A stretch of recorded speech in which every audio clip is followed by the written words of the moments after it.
Iran Gaza ইস্যুতে Washington Tel Aviv সম্পর্কে বাড়ছে দূরত্ব। যুক্তরাষ্ট্রকে ছাড়াই ইরানের বিরুদ্ধে একা লড়ে যাওয়ার ঘোষণা নেতানিয়াহুর। আকাশ প্রতিরক্ষা মিসাইল ফুরিয়ে যাওয়ায় মধ্যপ্রাচ্যে যুদ্ধ বন্ধে মরিয়া মার্কিন প্রশাসন। অস্ত্র সংকটে তথ্য গোপন রাখায় প্রতিরক্ষা মন্ত্রীর উপর ক্ষোভ ছাড়লেন ডোনাল্ড ট্রাম্প। চলমান শান্তি আলোচনার মধ্যেই দক্ষিণ লেবাননে ফের আইডিএফের অভিযান শুরু। ইরানপন্থী সশস্ত্র গোষ্ঠীর চোরাগুপ্তা হামলায় বহু ইসরায়েলি সেনা হতাহতের শঙ্কা। মসজিদুল আকসা রক্ষায় মুসলিম বিশ্বে ঐক্যের ডাক। ইসরায়েলি আগ্রাসন বন্ধ করতে জর্ডানে জড়ো হয়েছে তুরস্ক, পাকিস্তান সহ আরব দেশের প্রতিনিধিরা। যুক্তরাষ্ট্রে হু হু করে বাড়ছে ইসরায়েল বিরোধী মনোভাব। মিশিগান ডেমোক্রেটিক সিনেট প্রাইমারিতে মুসলিম নেতার বিজয়, বিপাকে রিপাবলিকান নেতারা।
এখানে আলোচনার মাধ্যমে সংঘাত কমাতে চাইছেন, সেখানে নেতানিয়াহু সামরিক চাপ অব্যাহত রাখার বার্তা দিচ্ছেন। ফলে ইরান ও গাজা দুই ফ্রন্টেই যুক্তরাষ্ট্র ও ইসরায়েলের অবস্থানগত এই মতপার্থক্য মধ্যপ্রাচ্যের কূটনীতিকে আরও জটিল করে তুলছে।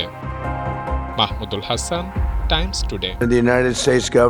ইরানের সাথে দীর্ঘদিনের যুদ্ধে উল্লেখযোগ্য সাফল্য না পেয়ে এবার যেন শান্তি চুক্তি করতে মরিয়া হয়ে উঠেছেন মার্কিন প্রেসিডেন্ট ডোনাল্ড ট্রাম্প। তিনি জানিয়েছেন, তেহরানের বিরুদ্ধে সামরিক অভিযান চালানোর চেয়ে আলোচনার মাধ্যমে একটি সমঝোতায় পৌঁছাতে বেশি আগ্রহী তিনি। আর তার এমন মন্তব্যের পর বিভিন্ন মহলে প্রশ্ন উঠেছে, তবে কি প্রতিরক্ষা সক্ষমতা ফুরিয়ে আসায় এখন শান্তি চুক্তির দিকে ঝুঁকছে ট্রাম্প?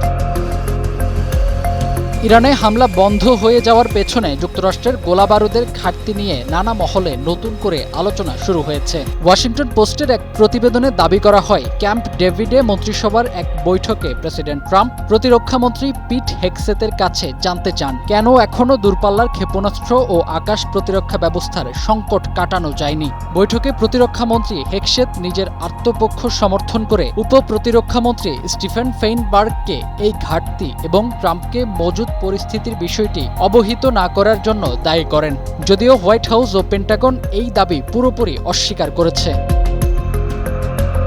এদিকে চলমান এ বিতর্ক আরও বাড়িয়ে দিয়েছে একের পর এক আন্তর্জাতিক গণমাধ্যমের প্রতিবেদন। সিএনএন ও রয়টার্সের তথ্যমতে ইরানের সঙ্গে দীর্ঘ সংঘাতে যুক্তরাষ্ট্র তাদের গুরুত্বপূর্ণ ক্ষেপণাস্ত্রের বড় অংশ ব্যবহার করে ফেলেছে। এমনকি কিছু দূরপাল্লার অস্ত্রের মজুদও প্রায় তলানিতে পৌঁছেছে বলে দাবি করা হয়েছে। যদিও ট্রাম্প জোর দিয়ে বলেছেন যুক্তরাষ্ট্রের অস্ত্র ভাণ্ডারে কোনো ঘাটতি নেই, বরং নতুন করে বিপুল পরিমাণ গোলাবারুদ উৎপাদন চলছে। সেই সাথে অস্ত্র সক্ষমতার এই তথ্য ফাঁসকারীদের বিরুদ্ধে কঠোর আইনি ব্যবস্থারও হুঁশিয়ারি দিয়েছেন তিনি।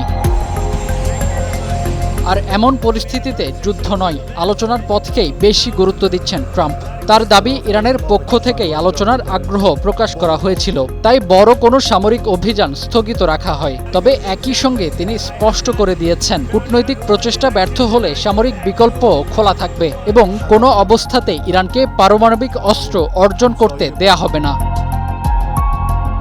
ফাহিম হৃদয়, টাইমস টুডে।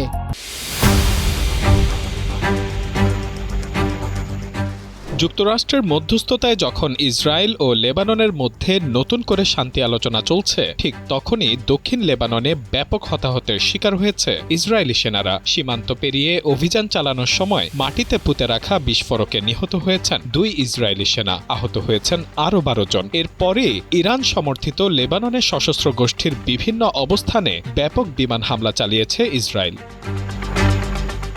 ইসরায়েলের প্রতিরক্ষা বাহিনীর তথ্য অনুযায়ী দক্ষিণ লেবাননে হিজবুল্লাহর অবকাঠামো লক্ষ্য করে পরিচালিত অভিযানের সময় এই বিস্ফোরণ ঘটে। নিহত 2 জনই ছিলেন রিজার্ভ সেনা। আহত 12 জনের মধ্যে 4 জনের অবস্থা গুরুতর। তাদের সামরিক হেলিকপ্টারে করে দ্রুত হাইফার রামবাম মেডিকেল সেন্টারে নেওয়া হয়েছে।